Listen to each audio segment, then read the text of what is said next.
Hello दोस्तों, स्वागत है आपका सिविल सर्विस पर यूट्यूब चैनल में। सो एवरीबॉडी, आपका बेहद स्वागत है आंसर राइटिंग गाइडेंस प्रोग्राम में। सो आज का जो ये वीडियो है, ये एपिसोड 7 होने वाला है। ऑलरेडी टोटल 6 वीडियो अपलोड हो चुके हैं।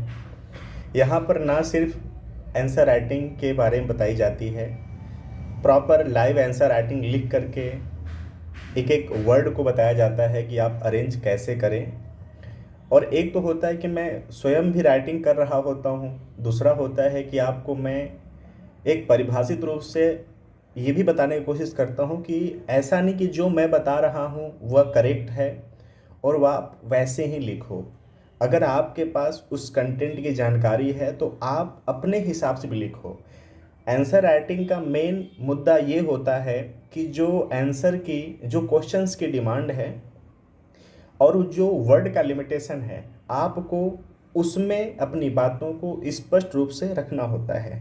ठीक है, आंसर का जो डिमांड है, ठीक है, नंबर 1। नंबर 2 क्या है कि वर्ड लिमिटेशन। ठीक है, जो वर्ड लिमिटेशंस है इस पे बात करनी होती है। और नंबर 3, क्वेश्चंस के आधार से अपनी बातों को रख सकें किस में। सो हमारा जो इंट्रो होता है, बॉडी होती है और जो कंक्लूज़न होता है। ठीक है, इन 3 प्रोस्पेक्टिव में हमें बात करनी होती है। हमें अपने वहाँ पे ज्ञान को नहीं रखना होता है, क्योंकि हमें तो बहुत ज़्यादा ज्ञान है, लेकिन क्या जो क्वेश्चंस के रूप में बातें पूछी जा रही हैं, क्या उस आधार से हम अपने ज्ञान को दे पा रहे हैं एग्जामिनर के सामने। तो मेन मुद्दा देखिए यही होता है। अभी तक हम लोग इसी पर बात कर रहे हैं। ठीक है, सो क्वेश्चंस है कि भारत में ब्रिटिश व्यापारिक एकाधिकार का भारतीय उद्योग धंधों पर क्या प्रभाव पड़ा, चर्चा कीजिए। ठीक है, चर्चा करना है किस पे, भारत में ब्रिटिश व्यापारिक एकाधिकार। भारत में बहुत सारी यूरोपीय कंपनी आई थी। क्लियर, जो भारत है, ठीक है, भारत, जस्ट वेट, इंडिया है, यहाँ पे बहुत सारी व्यापारिक कंपनियां आई थी। ठीक है, बहुत सारी यूरोपीय यूरोपीय व्यापारिक कंपनी भारत में आई थी, या ये कह सकते हैं कि भारत में बहुत सारे यूरोपीय कंट्री थी जो कि आई थी व्यापार करने के लिए। ठीक है, उनमें से कौन कौन थे, अगर हमें उनके बारे में पता होगा तो हम उसमें से जो ब्रिटिश ईस्ट इंडिया कंपनी थी, ब्रिटिश गवर्नमेंट का जो साम्राज्य भारत में बसाया गया था, हम इसके बारे में बिल्कुल एक्सप्लेन करके बातों को कर सकते हैं, क्योंकि हमें तो ब्रिटिश व्यापारिक की बातें की जा रही हैं। तो देखिए, डायरेक्ट जब आंसर लिखने की बातें होती हैं तो भाई हम जब ये बताओ कि टोटल ऐसी कंपनियां आई थी जिन्होंने अपना लोहा मनवाया भारत में, तो सबके बारे में पता होगा, तब तो हम ब्रिटिश के बारे में लिख पाएंगे ना। ठीक है, क्लियर। मेरा कहने का तात्पर्य बस ये है कि हम जब अपने आंसर राइटिंग को करते हैं तो हमारे पास एक समग्र एनालिसिस होना चाहिए, तभी तो हम उसमें से फिल्टर करके आएंगे। भाई अगर लिखने में हमसे ये भी तो पूछा जा सकता है कि जो ब्रिटिश कंपनी थी, ब्रिटिश जो व्यापारिक एकाधिकार की कंपनियां थीं, बाकी कंपनियों से कैसे अलग थीं, हमसे भी तो बातें पूछा जा सकता है। तो जितने लोग भारत में आए थे उनके बारे में पता होना चाहिए। तो कौन कौन आया था, तो देखिए भारत में पहले कौन आया था, तो पहले पुर्तगीज आए थे, पहले पुर्तगीज आए थे। उसके बाद कौन आया, तो उसके बाद डच आए। उसके बाद कौन आया, तो उसके बाद अंग्रेज आए।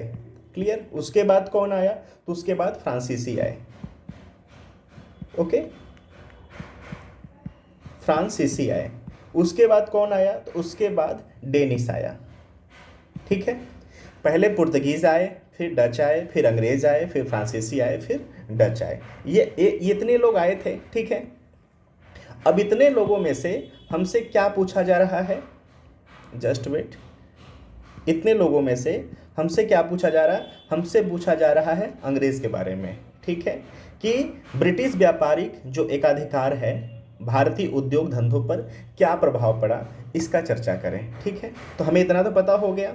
तो इसके बारे में हमें क्या क्या पता है, हम इसके बारे में क्या बात कर सकते हैं। तो एक हम ओवरव्यू बात कर लेते हैं, उसके बाद लिखने की क्या शैली होगी, हमें लिखना कैसे है, हम ये भी बात कर लेंगे। तो हम एक ओवरव्यू पहले आपसे बात कर लेते हैं। देखिए, जो भारत है, भारत में जो ब्रिटिश उद्योग धंधे थे ना, उसमें एकाधिकार की जो बात है, पुर्तगाली पहले भारत आए थे और व्यापार करने, और छुपा हुआ लक्ष्य था कि ईसाई धर्म का उनको विस्तार करना है। कहाँ पर? भारत में, और भारतीयों को ईसाई धर्म में परिवर्तित कर देना है। ठीक है, उनका अंग्रेजों से युद्ध हुआ और अंग्रेज को समझ में आया कि जो गलती पुर्तगाली किए हैं वो गलती हमको नहीं करना है। ठीक है, ये मैं थोड़ा सा आपको ना एक ओवरव्यू दे रहा हूँ, नॉट आंसर, मैं एक ओवरव्यू दे रहा हूँ कि इस जुड़े कंटेंट से हमें क्या क्या बातें पता होनी चाहिए या क्या बातें थी। क्योंकि हम तो कह रहे हैं ना कि आपको सिर्फ आंसर राइटिंग नहीं करा रहे हैं, आपको हम कहीं ना कहीं जीएस के प्रिपरेशंस को भी साथ में लेके चल रहे हैं, क्वेश्चंस के माध्यम से, मेंस के क्वेश्चंस के माध्यम से। ठीक है, तो पहले पुर्तगीज आए। पुर्तगीज का छुपा हुआ लक्ष्य क्या था कि चलेंगे तो भारतवासियों को ईसाई धर्म में परिवर्तित करवाने की कोशिश करेंगे। ठीक है, तो वो कितना सफल हुए असफल हुए, इन चीजों को देखकर अंग्रेजों ने बोला भैया हमको ये गलती नहीं करनी है। ठीक है, अंग्रेजों को समझ आया कि हमें ये गलती नहीं करनी है जो कि पुर्तगाली कर चुके हैं। ठीक है, तो पुर्तगालियों के बाद, ठीक है, जो डच थे, डच आए, उन्होंने भी ईस्ट इंडिया कंपनी को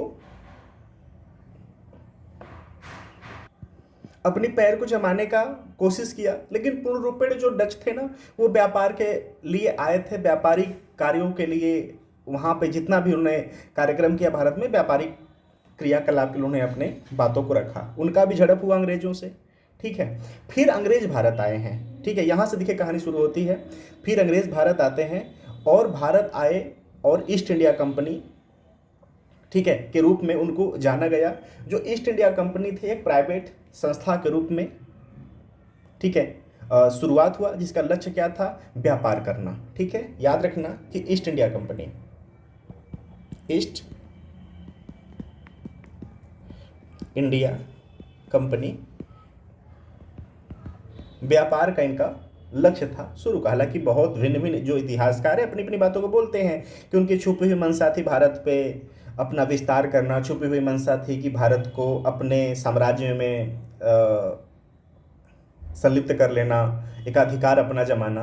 तो वो उस पे बातें हमें नहीं करनी है, हमारा जो क्वेश्चंस है हमें उसके इर्द गिर्द घूम के बातें करना है। ठीक है, तो अभी तक कहानी क्या हुआ कि उन्होंने प्राइवेट संस्था के रूप में ईस्ट इंडिया कंपनी की शुरुआत किया। इसका लक्ष्य क्या था? व्यापार करना और भारी मुनाफा करना। ठीक है, उन्होंने अपने जो पैर है ना वो भारत में जमाना शुरू किया। ठीक है, भारत में अपना पैर को जमाना शुरू किया, एक के बाद एक सफलता वो हासिल करते गए। ठीक है, और एक एक करके सारे यूरोपीय कंपनियों को भारत से खदेड़ते रहे और भारत से उनको भगाते रहे। वो नहीं चाहते थे कि हमारे अलावा हमारे एकाधिकार में कोई हनन हो, कोई छेड़खानी हो किसी और शक्ति के द्वारा। ठीक है, और भारत में तो वो जो क्षेत्रीय लोग थे उनके लिए तो वो बिल्कुल एक को उकसाओ और एक पर राज्य करो वाला नीति अपनाया था, क्योंकि भारत में जो देसी राज थे वो एक दूसरे को पछाड़ने के लिए लगे हुए थे स्पीड में। इसी का फायदा अंग्रेजों ने उठाया था। ठीक है, जहाँ पर उनको संधि की आवश्यकता पड़ी उन्होंने संधि किया, जहाँ पे उनको द्वंद्वता की आवश्यकता पड़ी उन्होंने द्वंद्वता किया। मेन क्या था? अपने अपने अपने क्षेत्र में विस्तार करना। विस्तार करते करते उन्होंने एक ब्रिटिश साम्राज्य का स्थापना किया, ब्रिटिश औपनिवेशिक साम्राज्य का विस्तार किया। कहाँ पर? भारत में। ठीक है, क्लियर? यहाँ तक बात समझ में आई? ठीक है, उन्होंने अपनी जगह जगह पे मुख्यालय बनाया जैसी उनकी सुविधा उनको समझ में आया। ठीक है, आगे चलकर समुद्री व्यापार पर भी एकाधिकार किया उन्होंने, और बाद में व्यापारिक क्षेत्र जो कि सीधे राज्य से दूसरे राज्य में किया जाता था उस पर भी उन्होंने एकाधिकार किया। ये लाइन प्लीज़ आपको अभी नोट कर लेना है, जब आंसर राइटिंग हम करेंगे तो ये लाइन निकाल के बात करेंगे कि पहले तो वो क्षेत्रीय व्यापार को सीधे तौर पर अपने हाथ में लेना चाहते थे, उन्होंने लिया अपनी नीतियों के द्वारा, लेकिन सबसे महत्वपूर्ण क्या था कि वो समुद्री व्यापार पर भी एकाधिकार किया। ठीक है, और बाद में व्यापारिक क्षेत्र जो कि सीधे राज्य से दूसरे राज्य किया जाता था उस पर भी उन्होंने एकाधिकार कर लिया। और आगे चलकर भारत में सामान लेकर यूरोप बेचते थे, जो कच्चा माल था वो भारत से खरीदते थे और भारत से वो यूरोप भेजते थे, और यूरोप से जो उन कच्चे मालों का, जो रॉ मटेरियल का जो प्रोडक्ट बनता था, उसको फिर से भारत में लाकर बेचते थे। ठीक है, क्लियर?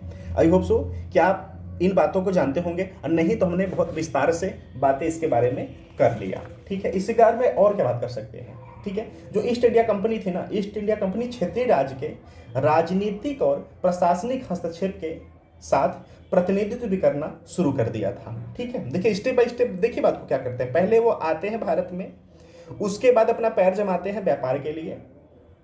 ठीक है, जो भी क्षेत्रीय प्रधान था, राजा था, सम्राट था, उसको उन्हें मुनाफा देने के लिए राजी करते हैं।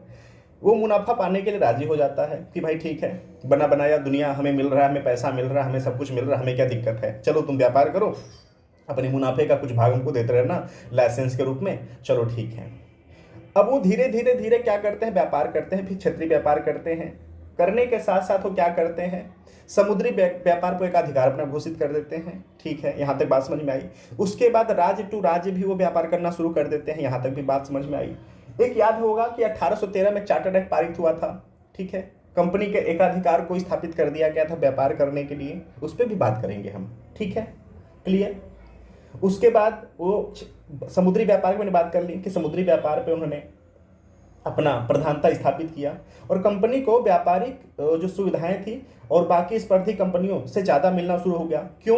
क्योंकि ये भारत के आंतरिक राज्यों के इंटरेस्ट में भी काम करते थे, तो इनको कहीं ना कहीं एक घुसपैठ करके काम किया करते थे। तो घुसपैठियों को तो ज़्यादा मुनाफा मिलता है ना, हर तरह से दोनों पक्ष से पैसे कमाते हैं, यहाँ से भी कमाते हैं, वहाँ से कमाते हैं। क्यों?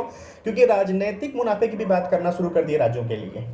ठीक है, सो ऐसी रणनीति के द्वारा ईस्ट इंडिया कंपनी जो है वो ब्रिटिश व्यापारिक एकाधिकार के को सार्थकता बना पाया। ठीक है, तो आई होप सो कि आप समझ गए कि पूरी बात क्या है। भारत में उद्योग धंधे धीरे धीरे अपने अस्तित्व से हटने लगे, क्योंकि शुरू से भारी मुनाफा बाद में यूरोपीय सामान उत्पादन के रूप में सस्ते कीमत पर भारत में बेचे गए, जिससे कि सबसे बड़ा नुकसान क्या हुआ, सबसे बड़ा नुकसान भारत में क्या हुआ कि जो भारत के कल्चरल उद्योग थे ना, बुनाई, ठीक है, और जो जो उद्योग धंधों में लगे रहते थे, उनकी अस्तित्व धीरे धीरे समाप्त हो गई। ठीक है भाई, मशीनों के द्वारा आप कारपेंटरी मशीनों के द्वारा बुने हुए कपड़ों को जब भारत में बेचोगे, तो जो लोग हाथों से वगैरह करते थे डिजाइन, उनका क्या, वो तो अस्तित्व समाप्त हो जाएंगे ना। तो देखिए पूरा का पूरा विस्तार यही था। अब हमको बात करनी है इसी को एक अच्छे आंसर में, कि हमें एक अच्छा सुव्यवस्थित आंसर हमें कैसे करें। ठीक है, क्लियर? क्लियर, चलिए इसको हम पहले इरेज करते हैं। ठीक है, उसके बाद बात करते हैं।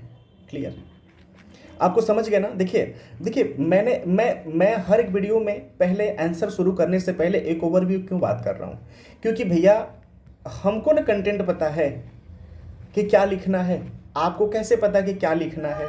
तो हम एक बात कर लेते हैं कि आपको भी पता हो जाए कि हम किस कहानी के बारे में बात करने वाले, हम क्या लिखने वाले हैं। ठीक है, तो आज का जो एपिसोड है वह एपिसोड नंबर 7 है। ठीक है, इसको आपको ध्यान देना है। आप 1 को देखिए, 2 को देखिए, 3 को देखिए, 4 को देखिए, 5 को देखिए, 7 को फिर लास्ट में देखिए। क्यों? क्योंकि हम 1 बाई 1 कुछ न कुछ एक वीडियो में कुछ नया बताने की कोशिश कर रहे हैं। ठीक है, तो आंसर राइटिंग करने का पहला जो नियम यही होता है कि आप जो रूल 1 होता है, आप आंसर को कम से कम 2 से 3 बार पढ़ो कि भारत में ब्रिटिश व्यापारिक एकाधिकार का भारतीय उद्योग धंधों पर क्या प्रभाव पड़ा। ठीक है, अब यहाँ से अगर आपको समझ में नहीं आ रहा है तो एक काम करिए, क्वेश्चन को थोड़ा सा तोड़ना शुरू करिए। भारत में ब्रिटिश व्यापारिक एकाधिकार, चलिए हम यहाँ पे इसको लिख लेते हैं, ब्रिटिश व्यापारिक एकाधिकार। ठीक है, इसको हमने तोड़ लिया यहाँ पर। और क्या करना है, भारतीय उद्योग धंधा पर क्या प्रभाव पड़ा, इसको लिख लीजिए, भारतीय उद्योग धंधा पर क्या प्रभाव पड़ा। ठीक है, इसको लिख लिया। नेक्स्ट क्या लिखेंगे कि 250 शब्द और 15 नंबर में हमसे पूछा जा रहा है। ठीक है, तो ऐसा क्या करें कि 7 प्लस नंबर पाएं। ठीक है, कि यहाँ पे 7 प्लस तो नंबर हम पाए। क्लियर? क्यों? क्योंकि देखिए यार, ये छोटा मोटा पेपर एग्ज़ाम नहीं होता है, यहाँ पे कितना भी अरेंज करके आप मैटर को लिखोगे। मैं अनुभव की बात कर रहा हूँ। आप फुल में फुल मार्क्स नहीं पाते हो, तो कोशिश ये किया जाता है कि एग्जामिनर को अपने आंसर से प्रभावित कर सके। यहाँ पे मुद्दा ये नहीं कि हम लिख क्या रहे हैं, मुद्दा यहाँ पर ये होता है कि आंसर की जो डिमांड है उस डिमांड को हम पूरा कर दें, ताकि एग्जामिनर को ये समझ में आ जाए कि बच्चे को पता है मामला। बात समझ में आ गया? ठीक है। तो हमें किन के बारे में पता होना चाहिए कि जो ब्रिटिश व्यापार था ना भारत में, कैसे अपना एकाधिकार किया। चलो, या यहाँ पे इसको और तोड़ के बात कर सकते हैं। जो ब्रिटिश व्यापार है ना, पहले ब्रिटिश व्यापार के बारे में बात कर लेंगे। ब्रिटिश व्यापार हमें पता होना चाहिए। उसके बाद क्या एकाधिकार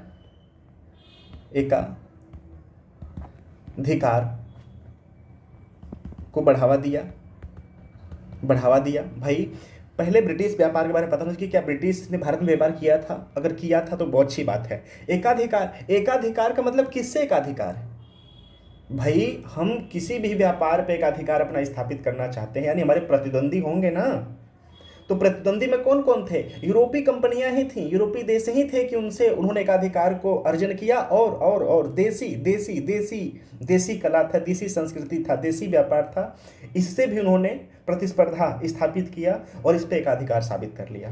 ठीक है, क्लियर? तो ऐसे बातों को हम देखिए तो लेते हैं। अगर आपको क्वेश्चन समझ में नहीं आता है तो क्वेश्चंस को छोटे छोटे पार्ट में तोड़ दो, आपको खुद ये दिखेगा कि हमें लिखना कैसे कैसे है और क्या क्या लिखना है। बात समझ में आ गया? चलिए ठीक है, अब आंसर लिखना हम शुरू करते हैं। मैं मान के चलता हूं कि आप भी हमारे साथ आंसर लिखते हैं और आंसर अपनी लिखिए। सिविल सर्विस पूर ऑफिशियल यूपीएससी मेंस का ग्रुप है, सो आप सिविल सर्विस पूर चैनल ऑफिशियल को ज्वाइन कर लीजिए टेलीग्राम पे।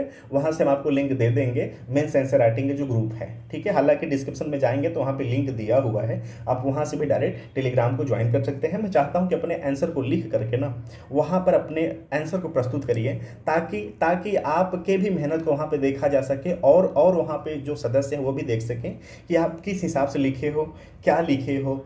अगर बहुत अच्छी बात है तो बहुत अच्छी बात है, आप मोटिवेशन ही मिलेगा लोगों को। अदरवाइज जैसे कुछ कमियां हैं तो आपको वहाँ पे सजेशंस दिया जाएगा कि आप इसमें और भी अच्छा सुधार कर सकते हो। एवरीबॉडी, ये बिल्कुल फ्री इनिशिएटिव है। ठीक है, सो प्लीज़ अपने इंटरेस्ट को दिखाइए और ज्वाइन करिए, ताकि एक कम्युनिटी बन सके और हम लोग एक सरदर रूप में एक फर्दर बात कर सकें। चलिए बात करते हैं। अब आते हैं हम इंट्रोडक्शंस पे। ठीक है, क्लियर? हमें इंट्रो पे बात करनी है, तो क्या बात करेंगे? तो अगर आप डेली आप इस वीडियो से जुड़े हुए हैं, इस गाइडेंस प्रोग्राम जुड़े हुए हैं, तो मैं बताया हूँ कि पहले आपको फॉर्मेट तैयार करना पड़ेगा। ठीक है, हमें फॉर्मेट तैयार करना है रफली माइंड का फॉर्मेट होगा। ये मैक्सिमम प्रैक्टिस करने के बाद फॉर्मेट तैयार होगा कि हमको किन किन कंटेंट को कहाँ कहाँ बांटना है। तो जब हम फॉर्मेट की बात करेंगे ना, तो यहाँ पर आ गया इंट्रो। ठीक है, अब इंट्रो में क्या लिखना है हमें? तो देखिए, इंट्रो में जो व्यापारिक कंपनी थी, व्यापारिक कंपनी कौन? यहाँ पर बात की जा रही है ब्रिटिश कंपनी की। तो जो व्यापारिक एकाधिकार था ना, उसके माध्यम से भारत से हुआ क्या था कि जो कच्चा माल था और जो रॉ मटेरियल था ना, उसको सस्ते दामों पर भारत से ले लिया जाता था और कहाँ भेजा जाता था? यूरोप में भेजा जाता था, और वहाँ से उसको प्रोडक्ट में कन्वर्ट करके, ठीक है, फिर भारत लाकर बेचा जाता था, या अनदर कंट्री में बेचा जाता था जहाँ पर उसकी डिमांड हुआ करती थी। अरे कभी कभी तो ऐसा भी हुआ है कि जो ब्रिटिश ईस्ट इंडिया कंपनी है, जो ईस्ट इंडिया कंपनी है ना, ये माध्यम का काम किया है। यानी कि भारत से माल उठा लिया और यहाँ पे मान के लिए कि जैसे एक मैं एग्जांपल कर रहा हूँ, जैसे मान लीजिए कि ये कोई जगह है जैसे तुर्की है, यहाँ पर टेराकोटा की आवश्यकता है, तो यहाँ से इन्होंने क्या किया कि रॉ मटेरियल को इन्होंने उठा लिया, यहाँ से कच्चे रंग को उठा लिया, ठीक है, मिट्टी को उठा लिया, रॉ मटेरियल इन्होंने यहाँ पर ले। मैं एग्जांपल कर रहा हूँ। अब यहाँ पे क्या किया इन्होंने ब्रिटेन में क्या किया? टेराकोटा बनाया। इसको उन्होंने क्या किया? एक अच्छे दाम में ना यहाँ तुर्की में बेच दिया इन्होंने। तो ये माध्यम का भी काम किया है। हालांकि भारत से ये कपड़े रेशम लिए, सब कुछ लिए, धागे लिए, और उसका इन्होंने एक अच्छा वस्त्र बनाया और वस्त्र बना करके एक अच्छे सस्ते दाम में ये भारत में बेच दिए। अब इसको बेचने से यहाँ पर क्या हुआ कि जो भारत का कल्चर था, जो भारत के उद्योग थे, जो भारत के बुनकर थे ना, उनकी समाप्ति हो गई। भाई यहाँ पर 50 रुपये में कोई सामान दिया जा रहा है, ये ला कर बना करके अगर उसको 40 रुपये में बेच दे रहे हैं मशीन की सहायता से भाई, क्योंकि यहाँ पे मेन पावर नहीं लग रहा है ना, तो यहाँ पर अगर 40 रुपये में दे रहे हैं तो 10 रुपये की बचत हुआ कि नहीं, लोगों को हुआ। तो भाई इनका तो कोई सामान लेगा नहीं जो भारत के देसी बुनकर हैं, इनका बिल्कुल समाप्ति होगी, इनकी अस्तित्व ही समाप्त हो गई। ठीक है, तो हमें क्या करना है, हमको ये फॉर्मेशन तैयार कर लेना है कि जो व्यापारी कंपनी थी उन्होंने एकाधिकार भारत में कच्चे माल की आपूर्ति तथा तैयार माल को बाजार में पुनः परिवर्तित कर दिया, जिससे कि उनका एकाधिकार यहाँ पर साबित होता है। उसके बाद हम क्या लिखेंगे, जो भारतीय उद्योग धंधे हैं क्या प्रभाव पड़ा। ठीक है, भारतीय उद्योग धंधों पर क्या प्रभाव पड़ा। अब इसके बारे में लिखना है हमको, क्या लिखेंगे। देखिए, जो कंपनी है वो सर्वप्रथम बंगाल में अपनी स्थापना करती है, एक पूर्ण रूपेण स्थापना बनाती है। तो बंगाल, बिहार, उड़ीसा पर नियंत्रण के पश्चात वहाँ से जो सूती रेशम, जो सूती धागे होते हैं ना, सूती व जो रेशमी जो धागे होते हैं, ठीक है, वहाँ से उन्होंने धागों को लिया और लाकर वहाँ पे वस्त्र के रूप में उसको उन्होंने बेचा, जिसको पाकर वहाँ के जो लोकल बुनकर थे उनका समाप्ति वहाँ पर हो गया। ठीक है, इन्होंने ऐसा कदम उठाया। और 1813 का जो चार्टर एक्ट है, ये पूरा याद कर लेना। 1853, 1813, 1807, ये पूरा बहुत इंपॉर्टेंट है प्रीलिम्स के। ठीक है, और पीटी बहुत इंपॉर्टेंट ये सेगमेंट है, सो इसको आप प्लीज़ याद कर लेना। और मैं अगर रेफरेंस बुक की बात बताऊं तो राजीव अहिर जो स्पेक्ट्रम की बुक है वहाँ से इस मैटर को याद कर सकते हैं। ठीक है, तो जो भारत है ना, वहाँ पर भारत के जो व्यापार थे, इन्होंने ब्रिटिश नागरिकों के लिए व्यापार यहाँ का खोल दिया। ठीक है, जो कि और पतन की तरफ चला गया। नेक्स्ट लाइन यहाँ पे क्या लिख सकते हैं हम, कि जो भारतीय माल था ना उस पर अत्यधिक आयात शुल्क लगाना, जबकि ब्रिटिश माल पर कम से कम शुल्क इन्होंने लगाया था। यानी कि भारत से अगर कोई सामान आप बेच रहे हो उस पर बहुत ज़्यादा आयात शुल्क लगा देते थे, मंगा रहे थे, लेकिन जब ब्रिटिश वही प्रोडक्ट जब ब्रिटिश से बनकर आता था तो उस पर बहुत कम आयात शुल्क होता था। ठीक है, आज की भाषा में इकोनॉमिक्स में बात करें तो इसको डंपिंग और एंटी डंपिंग वाला कहते हैं, कि अगर हम चाहते हैं, जैसे डेविडसन जो बाइक नहीं थी, डेविडसन बाइक, ठीक है, तो हुआ क्या कि डेविडसन बाइक पे भारत ने डंपिंग ड्यूटी लगा दिया। यानी कि अगर ये बाइक 1,20,000 में मिल रही है तो डंपिंग ड्यूटी लगाने के बाद यहाँ पर हुआ क्या कि अब ये बाइक 1,80,000 की मिलेगी। अब 1,80,000 मिलेगी। अब जहाँ पर ये 1,20,000 के बाइकों के सेगमेंट में प्रतिस्पर्धा स्थापित कर पाता था, अब इसको 1,80,000 के बाइकों में प्रतिस्पर्धा स्थापित करना पड़ेगा। ठीक है, सो लोग नहीं लेंगे, क्यों? क्योंकि भाई जहाँ पर उनको 1,20,000 देना पड़ा था, अब 1,80,000 देंगे। उनके पास 1,00,000 के बहुत सारे ऑप्शन भी आ जा रहे हैं अच्छे खासे। तो देखिए, मेन होता है जब गवर्नमेंट चाहती है ना कि हमें इस उत्पाद को अपने कंट्री में नहीं बिकवाना है क्योंकि हमारा क्षेत्रीय उत्पाद प्रभावित हो जाएगा, तो वहाँ पे डंपिंग, एंटी डंपिंग जैसे ड्यूटीज़ को लगाया जाता है। कभी बात जब इकोनॉमिक्स की बात आएगी इसमें हम बात करेंगे, इस पर बहुत अच्छे से विस्तार से बात करेंगे। तो उसी बात को यहाँ पर कहा जा रहा है। क्या कहा जा रहा है कि भारतीय माल पर अत्यधिक आयात शुल्क लगाया गया था। ठीक है, जबकि ब्रिटिश माल पर कम से कम शुल्क लगाया गया था। ठीक है, बात समझ गए? ठीक है, और रेलवे के विकास भारत में किए गए, जिससे कि जो उद्योग था, भारतीय उद्योग था, उसका पतन हो गया। भाई माल बहुत अच्छे से आना जाना हो गया, जिसको पाके ब्रिटिश जो प्रोडक्ट थे बहुत अच्छे से बने और बेचे गए, और भारतीय उद्योगों को बिल्कुल पतन का राह दिखलाया गया। ठीक है, निष्कर्ष में क्या लिखेंगे? तो निष्कर्ष में क्या लिखेंगे? तो देखिए, ब्रिटिश जो व्यापारी कंपनी थी एकाधिकार स्थापित की और ब्रिटिश उद्योगों को संरक्षण मिला और भारतीय उद्योगों का पतन हुआ। इतना पे करके मैटर पूरा खत्म कर देंगे। 20 वर्ड में लिख के मैटर को खत्म कर देंगे। ठीक है, चलिए, अब हमने बात कर लिया फॉर्मेट का कि हम किस फॉर्मेट पे आज हम बात करने वाले हैं, और बैकग्राउंड पूरा कहानी का क्या है, ताकि बिल्कुल आप अनभिज्ञ न रहो पूरे मामले से। ठीक है, अब हम लिखना शुरू करते हैं। मैं उम्मीद करता हूँ कि आप भी उस मेरे साथ लिखेंगे। अगर आपको पता है तो रिवीजन हो जाएगा, नहीं पता है तो आपका कंटेंट तैयार हो जाएगा। आपका जीएस का पेपर तैयार हो रहा है, साथ में आपका प्रीलिम्स, मेंस कम प्रीलिम्स की प्रिपरेशन भी साथ में हो रही है। ठीक है, चलिए तो स्टार्ट करते हैं। अब तो यहाँ पे शुरुआत कैसे करेंगे, इंट्रो का शुरुआत कैसे करेंगे? ठीक है, इंट्रो का हम शुरुआत कैसे करेंगे? क्या लिखेंगे कि जो भारत है ना, भारत में जो ब्रिटिश शासन है, ठीक है, ब्रिटिश शासन। देखिए आपने राइटिंग को समझने की कोशिश के, ज़्यादा चक्कर में मत फंसना, मैं बोल भी रहा हूँ लिख भी रहा हूँ, ताकि आप दोनों भी तरफ से किसी एक रास्ते को अपना सको। सुन के लिखो या लिखते समय आप समझ लो कि मैं क्या लिख रहा हूँ, क्योंकि थोड़ी सी राइटिंग नहीं बन रही है। मैं बार बार कह रहा हूँ कि जब हम स्टूडियो से आपसे बात करेंगे ना, एक अच्छे सेटअप से बात करेंगे तो ज़्यादा सही रहेगा। अभी मैं राइटिंग पैड पे लिखता हूँ, मेरी राइटिंग बिल्कुल नहीं बन पाती है, ठीक है। तो मैं बोल भी रहा हूँ कि जो ब्रिटिश शासन है ना, ब्रिटिश शासन का उद्देश्य क्या था? ब्रिटिश शासन का उद्देश्य औपनिवेशिक हितों को वरीयता देना, औपनिवेशिक हितों को वरीयता देना, औपनिवेशिक हितों को वरीयता देना था, ठीक है। अतः भारत में व्यापारिक एकाधिकार, भारत में व्यापारिक एकाधिकार, भारत में व्यापारिक एकाधिकार के जरिए व्यापारिक एकाधिकार के जरिए अंग्रेज कच्चे माल की आपूर्ति, अंग्रेज कच्चे माल की आपूर्ति, ठीक है, जस्ट वेट, आपूर्ति तथा तैयार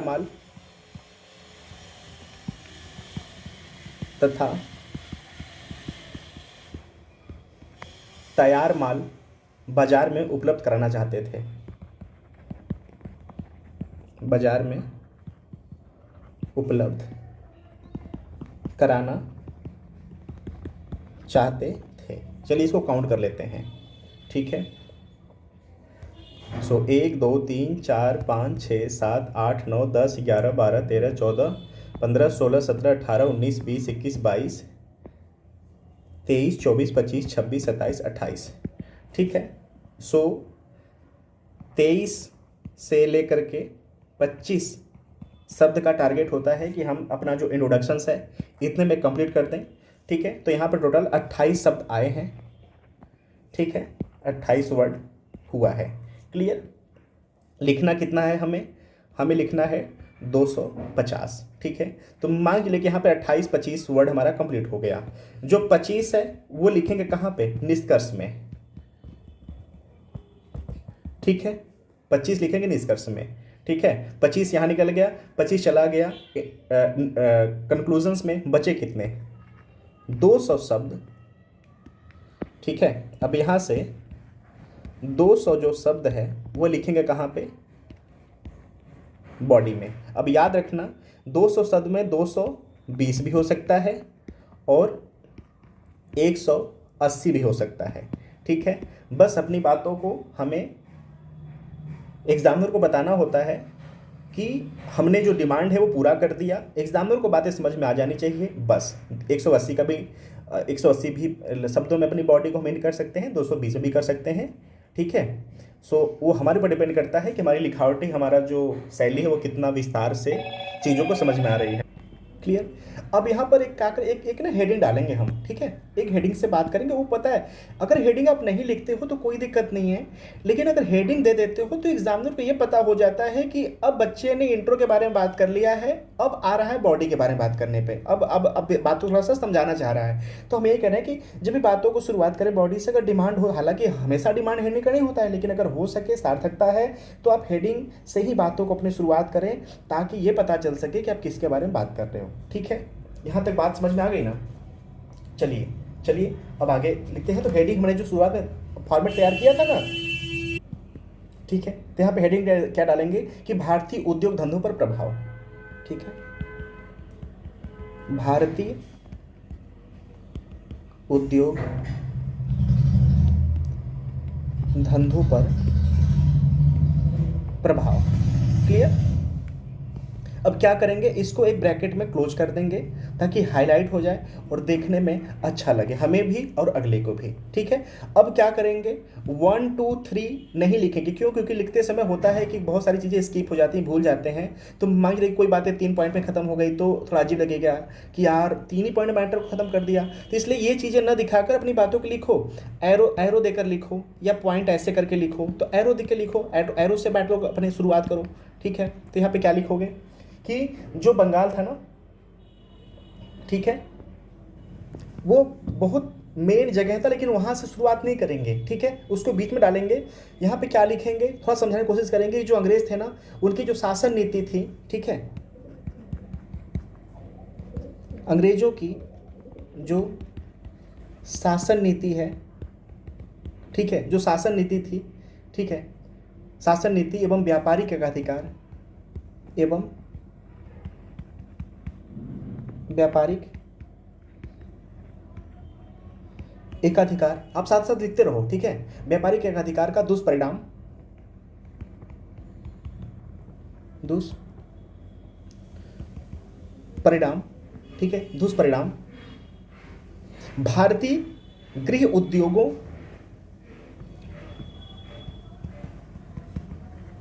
भारतीय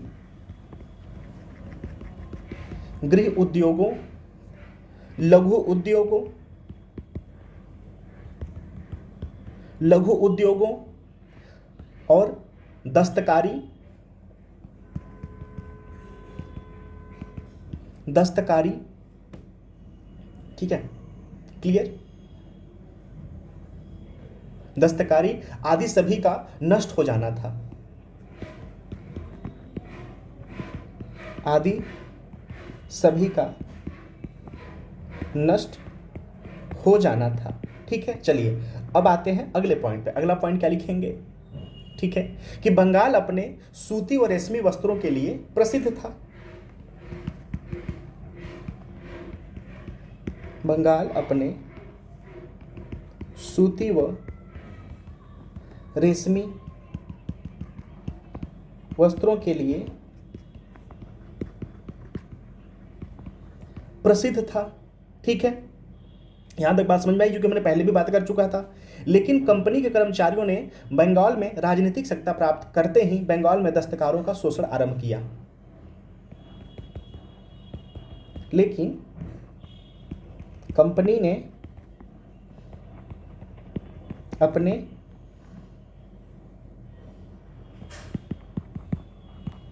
बंगाल में स्थायित्व बनाने के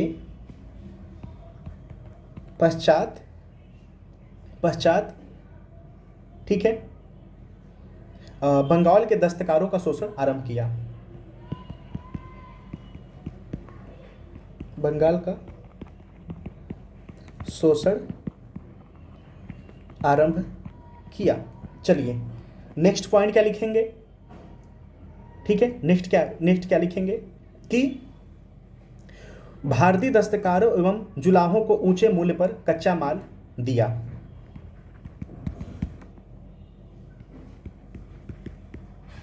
जुलाहों एवं दस्तकारों को ऊंचे मूल्य पर कच्चा माल बेचा गया।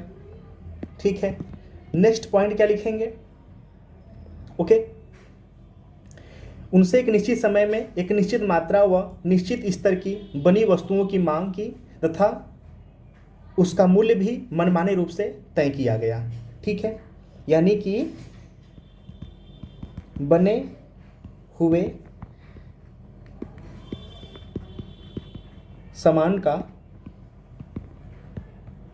मूल्य अपने मुनाफे के अनुसार तय किया। ठीक है, चलिए नेक्स्ट पॉइंट क्या लिखेंगे, नेक्स्ट पॉइंट ये लिखेंगे कि इन नीतियों से कपड़ा बनाने का व्यवसाय कारीगरों के लिए लाभप्रद नहीं रहा, अतः हजारों जो कारीगर थे अपने पैतृक व्यवसाय छोड़ दिए और बंगाल का जो वस्त्र उद्योग था वो नष्ट हो गया। ठीक है, ऐसी नीतियों के चलते चलते देसी उद्योग धंधे वहां के कारीगर छोड़ दिए, अतः ठीक है छोड़ दिए। यहाँ पे कॉमा कर दीजिए, या लाइन अगर आपको चेंज करनी है तो यहाँ पे आप ऐसे पाई करके आगे आइए। ठीक है, कि मैंने बातों को यहाँ पे लिख दिया, अब यहाँ पे लिख देंगे अतः बंगाल का, अतः जो बंगाल था, ठीक है, बंगाल का वस्त्र उद्योग नष्ट हो गया। ठीक है, चलिए एक महत्वपूर्ण लाइन यहाँ पर है, पॉइंट है, जो कि मैंने बात किया था कि इसको भी बात करेंगे, लेकिन बीच में बात करेंगे कि 1813 का जो चार्टर अधिनियम था के द्वारा जो सभी व्यापार थे ना, अंग्रेजी जो व्यापारी थे, भारत में व्यापार करने की अनुमति प्रदान की गई। ठीक है, तो 1813 चार्टर एक्ट या अधिनियम ज़्यादा सही रहेगा, अधिनियम द्वारा सभी अंग्रेजी व्यापारियों को भारत से व्यापार करने की अनुमति प्रदान की गई, भारत से व्यापार करने की अनुमति प्रदान की गई। ठीक है, यहां तक बात समझ में आया। चलिए नेक्स्ट पॉइंट क्या लिखेंगे कि ब्रिटेन ने भारत से निर्यात होने वाले माल पर अत्यधिक कर लगाया। ब्रिटेन ने भारत से निर्यात होने वाले माल पर अधिक कर, यानी टैक्स की बात हो रही है, लगाया। ये टैक्स अब लिखना मत, मैंने यहां पर लिख दिया आपको समझाने के लिए। ठीक है, कि अधिक कर लगाया। ठीक है, ताकि भारतीय बाजार में, ठीक है, लगाया ताकि भारतीय बाजार में क्लियर में ब्रिटिश वस्तुओं की मांग बढ़ सके। क्लियर। चलिए भाई, आप जब एक व्यक्ति के माल को हतोत्साहित करोगे तभी तो अपने माल को मार्केट में डाल पाओगे ना। तो ये पूरा कॉन्सेप्ट यही था, समझ गया? ठीक है ना। तो यही बातें मैंने वहां पर मेंशन किया है। ठीक है, क्लियर। तो ये बात समझ में आ गई। और इस नीति से भारतीय विदेशी व्यापार नष्ट हुआ। इस नीति से भारतीय व्यापार, जो व्यापार बाजार था वो नष्ट हुआ। व्यापार बाजार नष्ट हुआ। बात समझ में आ गई यहां तक? ठीक है, चलिए। और भारत में रेलवे का विकास ने भारतीय उद्योग धंधों के पतन की प्रक्रिया को तीव्र कर दिया, जिसके माध्यम से अब भारत के जो दूरी वाले जो क्षेत्र थे, ठीक है, तक भी जो ब्रिटिश वस्तु थे उनको पहुंचाया गया। तो इस भी बातों का मेंशन करेंगे। ठीक है, लास्ट में निष्कर्ष में हमने वही बात कर लिया था। क्या लिखेंगे कि ब्रिटिश व्यापारिक एकाधिकार ने जहां एक तरफ ब्रिटिश उद्योगों को तो संरक्षण दिया, वहीं दूसरी तरफ भारतीय लघु कुटीर उद्योग यानी आज की भाषा में एमएसएमई बोल सकते हैं, ठीक है, का पतन कर दिया। ठीक है, तो चलिए लिख लेते हैं। ब्रिटिश व्यापारिक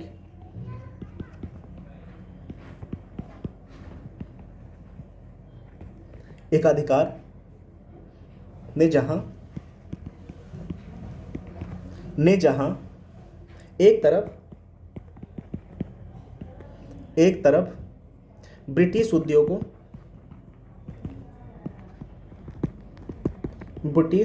उद्योगों को संरक्षण दिया, वहीं दूसरी तरफ, ठीक है, वहीं दूसरी तरफ भारतीय लघु कुटीर उद्योगों का पतन कर दिया। कुटीर का पतन कर दिया, ठीक है, जिसका परिणाम क्या हुआ? भारत में निर्धनता, भूखमरी, बेरोजगारी आदि समस्याओं का रूप का झेलना पड़ा। ठीक है, so everybody, I hope so कि आपको यह आंसर राइटिंग एग्जाम के रिलेवेंट लगे होंगे। अपने आंसर को भी लिखकर आप टेलीग्राम जो ग्रुप जो डिस्क्रिप्शन लिंक में दिया हुआ है आप वह ज्वाइन करिए और अपने आंसर को भी वहाँ पर बिल्कुल प्रस्तुत करिए। ठीक है, ये मैंने अपना व्यू दिया है, अपने हिसाब से लिखा है। कोई एक आंसर किसी भी प्रश्न का डिमांड पूरा नहीं करता है, सो आप अपने हिसाब से भी उसको दे सकते हैं।